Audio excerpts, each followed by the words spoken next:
Today I'm taking a look at Wacom's Bamboo Slate. It's a very different kind of drawing tablet. A couple weeks ago I took a look at something called the iSkin Slate, which is a very similar kind of tablet. So here's how it works. You put a piece of paper or a notebook down on the tablet, and then using the ballpoint pen that Wacom provides, you can write notes or do sketches or anything you want. While you're making your little sketches, what's happening is it's recording every single stroke that you make digitally. And then, with the simple press of a button, whoosh, your work is zoomed up to the cloud where a perfect digital representation of your sketch is created and stored. This is really aimed at people who like doing physical drawings on paper and like the feel of paper, and also for people who enjoy taking notes on paper. And it took me a good long while to find it, but there is a live drawing feature buried in the settings. Just turn it on, and as you draw, you can see your strokes being made on your tablet or phone. I'm not sure why Wacom doesn't mention this on their website, their promotional videos, the instruction booklet, or the box, but this is a really cool feature. And using live drawing is just as accurate as drawing and then uploading it. When I got the tablet, I thought it felt a lot better than I expected it to. The tablet itself is grayish and it has these bright orange highlights, which isn't necessarily like my personal style. It also has this texture to it and this faux leather stitching aesthetic, but in real life I found it to be much more subtle and better looking than it does in pictures or video. The back looks like a couch and makes some pretty cool noises.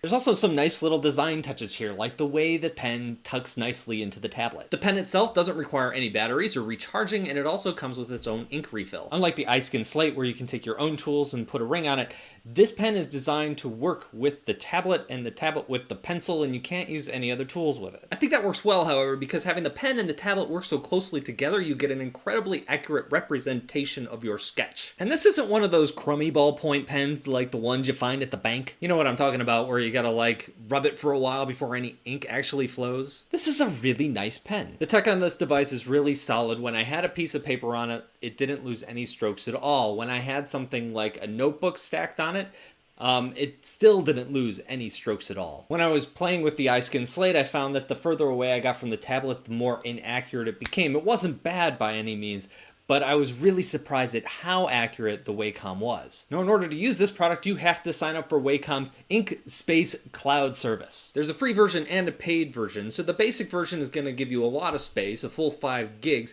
However, if you want to use all the features like handwriting to text recognition or SVG export, you're going to have to pay the extra on a monthly basis in order to do that. I have mixed feelings about that. On one hand, it's only $3 a month. On the other hand, I just paid $180 for a drawing tablet. Why can't I use all the features? Even though there's a 3-month free trial, the first thing that you see when you're setting up your new device is this paywall.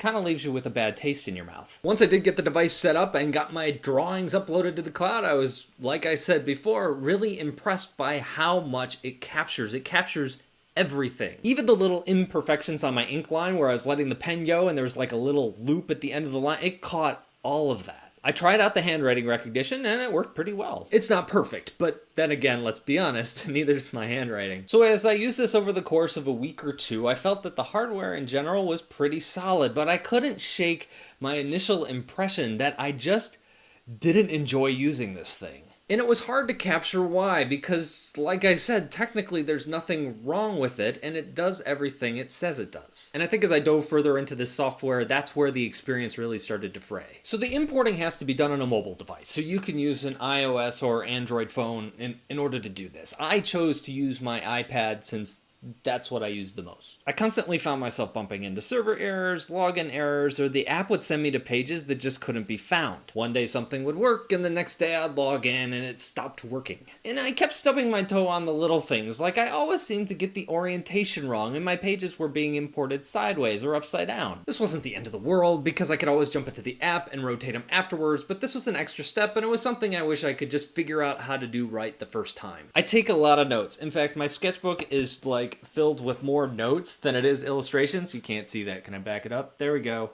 Mostly notes. And I think this device is aimed just as much as note takers as it is at sketchers, so I felt comfortable kind of reviewing it from that standpoint as well. And since I used it for about 2 weeks, I had the opportunity to use it on several conference calls over the course of that time to see if capturing my notes on my sketchbook and then pulling them in digitally, worked well. And that entire process to me felt a little bit cumbersome. Usually if I'm in a meeting taking notes, what I'm doing is I get to the end of the page, I just flip the page and I keep going.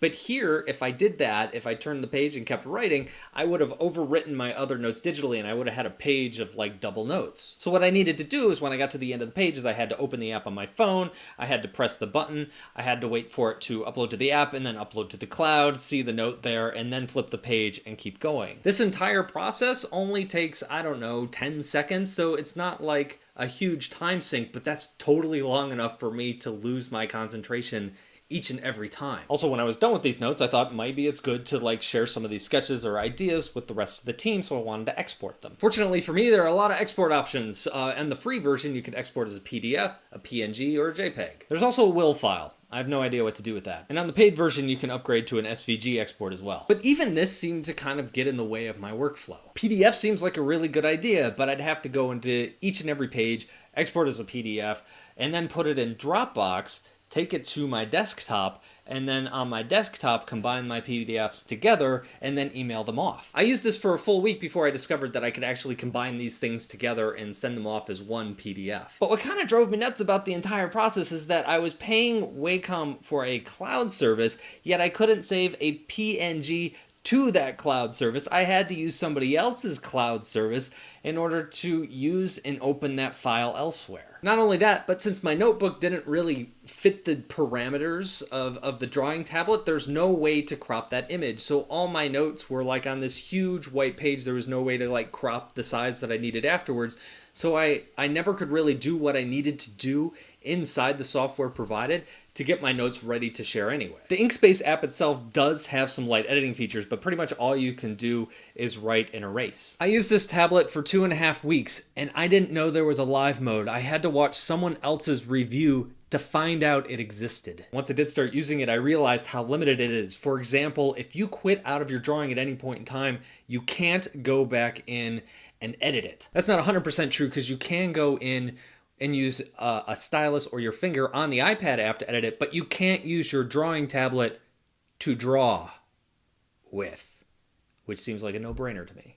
Now, Wacom has an app called the Bamboo Paper app, and they encourage you highly to use this with that app. And there are a lot more editing options inside the Bamboo Paper app. But unfortunately, the bad cloud software strikes again. I went to Inkspace through the Bamboo Paper app, and when I got there, I couldn't actually download the file. The download link doesn't work on an iPad. So it'd be cool if these things worked together, but unfortunately, they don't. Each and every one of these things that I mentioned here are a nitpick. They're a little thing, and none of these things in and of themselves would make this a bad experience, but when you start to add all these things together, they start to pile up, and overall, this product just isn't fun to use, and you're more often frustrated than feeling like you're getting work done. Ultimately, I think the best products are built around a problem a person has, which is I want to digitally share my sketches or notes. And in this case, it feels like it's built around a business need, which is, hey, let's try to solve this problem, but let's do it while we're trying to sell a cloud service. And at the end of the day, the cloud service adds more steps and gets in the way of the problem you're trying to solve. And it's 2016. If I wanted to take notes and share them digitally, I could write them on my phone, I could write them on my tablet, I could write them down and take a picture of them. All of those things take less steps and are just easier to do than using this product. Now, if I have to choose between this and the iSkin Slate, it's kind of a toss-up. If you want to use your favorite pen or pencil, go with the iSkin Slate. If you want the most accurate drawing experience you're going to get on a tablet of this kind, go with the Wacom. Just be ready to kind of deal with the software. Overall, with both of these Slate products, I feel like they're kind of But if you absolutely love the idea of drawing on real paper and then importing your sketches, these both work. And overall, I felt like they nailed the hardware, but the software just really feels like it's in beta. It feels like it hasn't been thoroughly tested. If you have any comments or questions, let me know down in the comment section. Of course, you can always hit me up on Twitter. And if you find these videos helpful, consider contributing to my Patreon page. That's all I got for this week, and I'll see you in a few days. Oh yeah, and one last thing. The PROCREATE brushes giveaway that I mentioned in my email last week and video ends tonight, and so I picked a winner. I used this random name picker tool, and it picked out Felix Kazoil. And here I am butchering yet another name. I'm sorry, Felix, but I'm going to be sending you some free PROCREATE brushes in the near future. Thanks everybody who entered and signed up for the email.